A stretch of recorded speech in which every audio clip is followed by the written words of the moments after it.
ఈ మధ్యకాలంలో ఆడపిల్లల వస్త్రధారణ మీద చాలామంది కామెంట్స్ చేస్తున్నారు. ఓపెన్గా మాట్లాడాలంటే ఈ మధ్యకాలంలో శివాజీ మాట్లాడాడు. Shivaji is not my target. ఒకవేళ ఎవరన్నా సరే శివాజీ నా టార్గెట్ అనుకుంటే అది మీ ఇష్టం. కానీ ఒక టైప్ ఆఫ్ మన సమాజంలో ఒక రకమైన రుగ్మత వెళుతుంది. అదేంటంటే moral policing. It's called moral policing.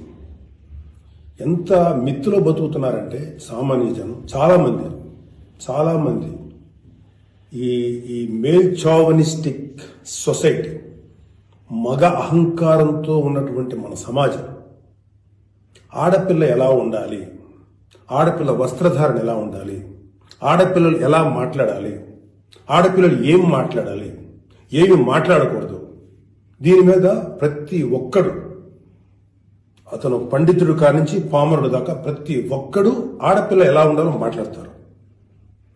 First point, దీన్ని మోరల్ పోలీసింగ్ అంటారు. ఇది ఎగెనెస్ట్ కాన్స్టిట్యూషన్. ఒక ఆడపిల్ల ఇలాంటి వస్త్రధారణ చేసుకోకూడదు, ఒక ఆడపిల్ల ఇలాంటి వస్త్రధారణ చేసుకోవాలి అని చెప్పడానికి మీకేం హక్కు ఉంది?